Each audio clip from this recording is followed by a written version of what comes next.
Me sorry, señora, but me no entiende. Por favor, habla español.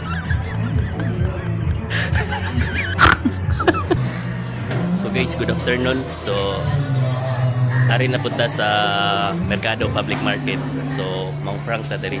Atong ignon sila nga dita kabalo mo Bisaya or Tagalog na Spanish ta or Chinese. So let's go muna ba tayo Mount Frank diri.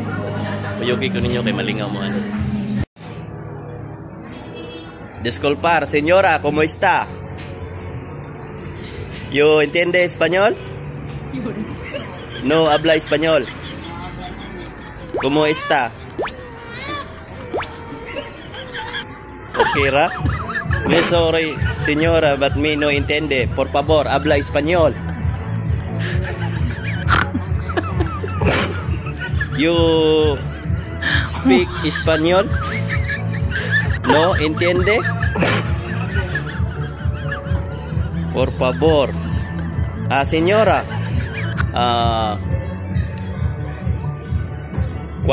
¿Cuánto como es la...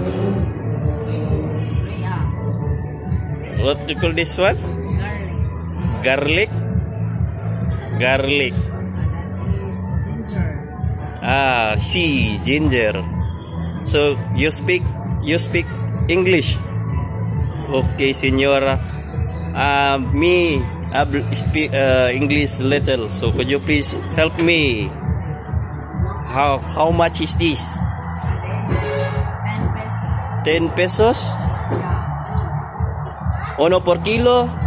10%? Piece. One piece? 10 pesos. Oh, good. This one, señora? Iba. Iva. Eva, I see. Eva. So how much is your Eva? 5 pesos. 5 pesos. 1 peso each. 1 peso each. Okay, señora. Gracias, señora. This is Eva. 5 peso each.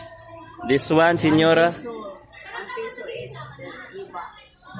1 peso. 10 pesos. This one, 10 peso each? Yeah. Oh, very expensive. For one, only 14 peso. That is very dear. That is 180 per kilo.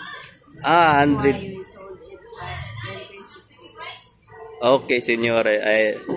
I understand. So 100 kilo. So per one is 10 pesos. Very good. I want more, señora. Could you please tell me what is the most this one? How much? 5 pesos. 5 pesos? Only that one, 5 pesos. Yeah. Okay. Gracias, señora.